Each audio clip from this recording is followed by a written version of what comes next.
दोस्तों, आपको ध्यान होगा दिल्ली में कुछ दिनों पहले ही लाल किले के बाहर एक कार ब्लास्ट हुआ और जब एनआईए ने उसकी जांच की तो पता चला कि देश के अंदर जो डॉक्टर हैं, पढ़ाई कर रहे हैं, प्रोफेसर हैं, उनका एक आतंकवादियों का ग्रुप बना है जिन्होंने पूरे देश में 300 से अधिक विस्फोट करने का तैयारी कर रखी थी।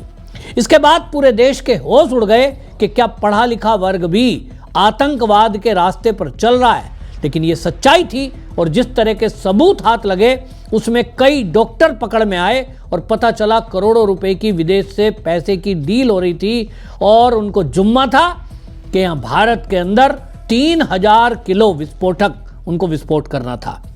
इसके बाद नक्सलियों का एक ग्रुप, उनके जो समर्थक हैं वो दिल्ली में आते हैं, प्रदूषण के नाम पर प्रदर्शन करते हैं। लोगों को लगता है सामान्य सी बात है, जेएनयू के छात्र, वामपंथी दल इस तरह के प्रदर्शन करते रहते हैं। किसी ने पिछले सप्ताह किए गए वामपंथियों के उस प्रदर्शन पर गौर नहीं की, लेकिन इस गौर ना करने के कारण इन वामपंथियों ने फिर से अपनी प्लानिंग बनाई और छात्रों को आगे करके, जो पिछले सप्ताह छात्र जंतर मंतर पर प्रदर्शन कर रहे थे, क्योंकि जंतर मंतर पर किसी का ध्यान नहीं गया, मीडिया कवरेज नहीं हुआ, अराजकता नहीं फैली और जंतर मंतर पर परमिशन लेकर आप यदि प्रदर्शन करते हैं तो पुलिस कोई कार्रवाई भी नहीं करती है। इनको लगा कि इनका मौका चूक गया, इनको तो अराजकता फैलानी है और इसीलिए अगला प्रदर्शन किया गया वीवीआईपी मूवमेंट जहां अक्सर रहती है, इंडिया गेट एरिया में।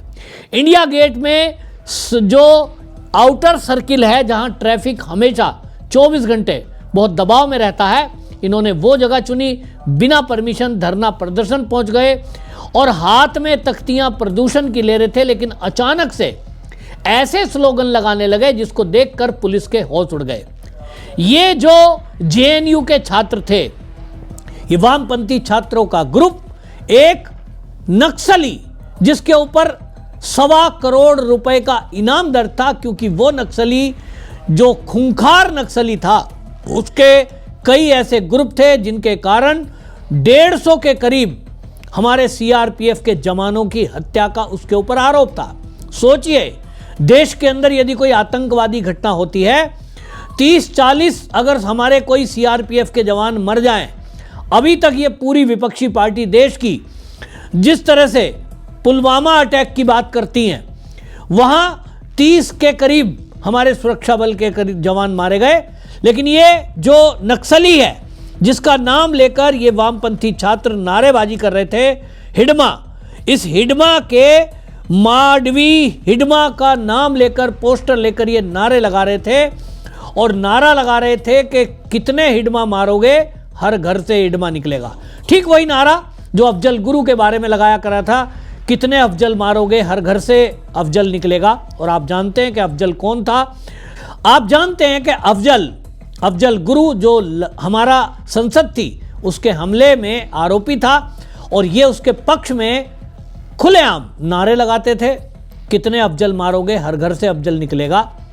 अब वही नारे ये नक्सली, बल्कि मैं कहूंगा कि आतंकवादी, ऐसा एक आतंकवादी नक्सली 131 सुरक्षा बलों के, सीआरपीएफ के जवानों की हत्या का आरोप, आम आदमी कम से कम 100 से ऊपर उनके मारने का आरोप। सोचिए, कश्मीर में अगर जरा सी कोई घटना हो जाए, 2, 4, 5 सुरक्षा बलों के जवान वीरगति को प्राप्त हो जाएं, तो पूरे देश में हल्ला हो जाता है कि आतंकवादी घटना में 5 हमारे सुरक्षा बल के जवान मार गए, वीरगति को प्राप्त हो गए। लेकिन यहां 150 के करीब सीआरपीएफ के जवानों की, पुलिस वालों की हत्या करने वाला हिडमा और उसके समर्थन में ये छात्र नारेबाजी लगाते हैं, पोस्टर बैनर लहराते हैं और अचानक से जब पुलिस कार्रवाई करने लगती है तो प्रदूषण का नाम लेकर के पोस्टर बदल दिया जाता है, फोटोशूट होती है। मैं तो देखकर ताज्जुब हूं कि मैं नाम किसी का नहीं ले रहा हूं, लेकिन इंटरनेशनल मीडिया, नेशनल मीडिया, कैमरे पहले से तैयार थे, जैसा वामपंथी हमेशा करते हैं। फोटोशूट किया गया और फिर उस फोटो को टूल किट गैंग को दे दिया गया।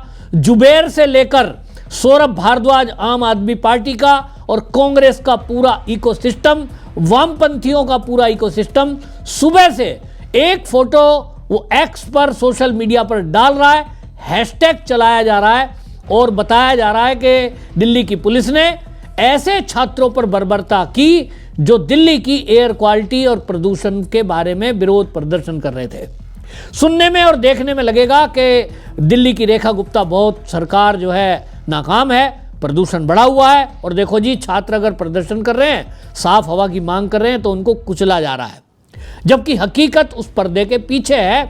ये नक्सलियों का समर्थन करने के लिए यहाँ आए और इन्होंने नारा लगाया, मीडिया में बाइट दे रहे हैं, और मीडिया में ये लड़कियां और जो ये आए हैं छात्र, ये क्या कह रहे हैं? ये कह रहे हैं कि साहब हिडमा जो मारा गया है उसको गलत मारा है, वो तो एक समाज सुधारक था। सोचिए, वो कह रहे हैं कि वो तो अपनी जो जंगल, जल और जमीन, खनिज संपदा की बात करता था।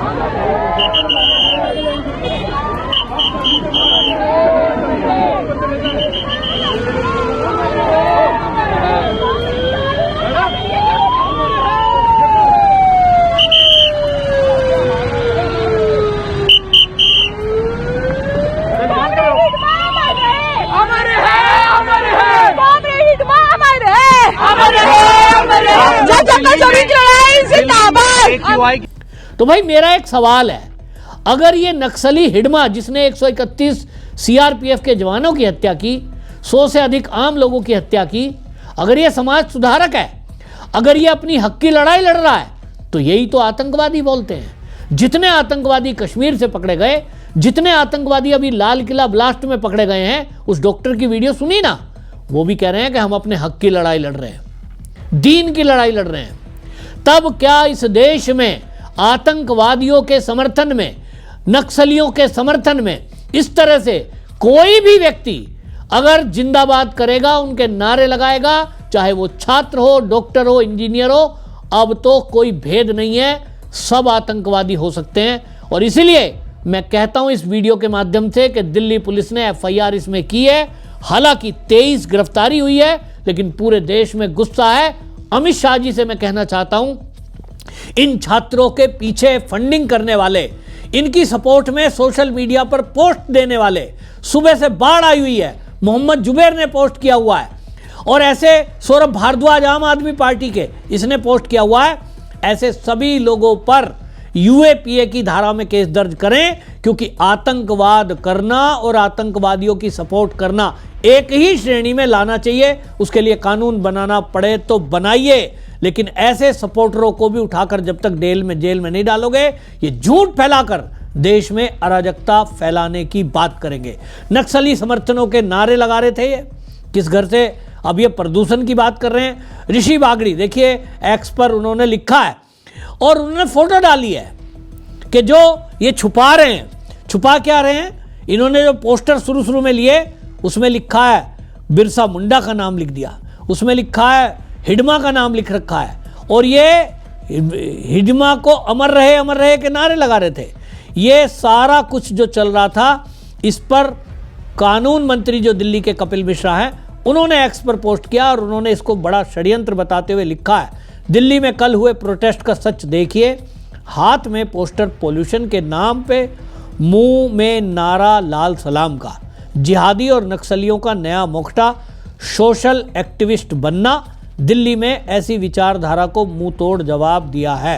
अब भाई दिल्ली ने अभी जवाब नहीं दिया है, एफआईआर हुई है। मैं तो कहता हूं कि ये सब जो है अभी पकड़े जाने चाहिए, इनके पीछे के सपोर्टर पकड़े जाने चाहिए, इनका रजिस्ट्रेशन तत्काल रद्द करना चाहिए। ये किसी भी कॉलेज में पढ़ रहे हो, जेएनयू में पढ़ रहे हो, निकाल के बाहर करना चाहिए। यहाँ सपोलो को पालने की ज़रूरत नहीं है। आम जनता के टैक्स के पैसे से डॉक्टर बनाए तो वो बम फोड़ देते हैं। और ये जेएनयू में अगर नक्सलियों के समर्थन, सबको नहीं कह रहा हूं, नक्सलियों के अगर समर्थन में इस तरह के नारे लगाने वाले छात्र हैं, कल को ये इंजीनियर बनेंगे, कल को यहीं से पढ़ करके ये डॉक्टर बनेंगे, कहीं से ये निकलकर आईएएस और आईपीएस बनेंगे। सोचिए कितना खतरनाक हो सकता है कि जेएनयू में इस विचारधारा के लोग अगर आईपीएस बन गए और ये आईपीएस बनकर पुलिस के अफसर बन गए और इनको जिम्मेदारी दी गई कि नक्सलियों का सफाया करिए, ये तो कहेंगे साहब ये नक्सली है ही नहीं, ये तो समाज सेवक हैं, ये तो उनको तनख्वाह दे देंगे। ये उनकी पूजा करेंगे? ये किस तरह की विचारधारा हम पाल रहे हैं? मोदी जी और अमित शाह से मैं कहना चाहता हूं, इस तरह की विचारधारा का कोई भी छात्र अगर देश में पता लगता है, उसके खिलाफ आतंकवादियों के विरुद्ध जो कार्रवाई करने वाली धारा हैं, उन्हीं धाराओं में कार्रवाई करो, एक नजीर बन जाए, ताकि आगे से कोई प्रदर्शन करने के पहले और सोशल मीडिया पर भी जो पोस्ट डाले हुए हैं उनके खिलाफ भी सख्त एक्शन होना चाहिए। सबकी पोस्ट पड़ी हुई है, पूरी दुनिया में फैलाया जा रहा है, झूठ फैलाया जा रहा है और इस झूठ को तत्काल सजा देने की आवश्यकता है, वरना इस तरह की अराजकता पूरे देश में फैलने में देर नहीं लगेगी। आप सोचिए, एएनआई का पत्रकार लगातार उनके मुंह में माइक ठूस रहा है। मैं तो कहता हूं ऐसे पत्रकारों पर भी रोक लगनी चाहिए, ऐसे न्यूज चैनल पर देश के अंदर रोक लगनी चाहिए। ये जो एएनआई है, अब आप देखें कि कोर्ट में पेश हो रहे हैं तो उनको जाली पे माइक लगा के उनसे बाइट ले रहा है, जबकि किसी भी अपराधी की बाइट नहीं लेनी चाहिए। हालांकि अभी आरोपी हैं, लेकिन क्या ऐसी जल्दी है कि आप नक्सलियों के सपोर्टरों का इंटरव्यू लेने के लिए इतने लालायित हैं और उस इंटरव्यू को बाकायदा एएनआई पोस्ट पे डाल रहा है? तो मैं कहता हूं कि इस तरह भी रोक लगनी चाहिए। आपकी क्या राय है? कमेंट में जरूर लिखें, वीडियो शेयर करें। वंदे मातरम।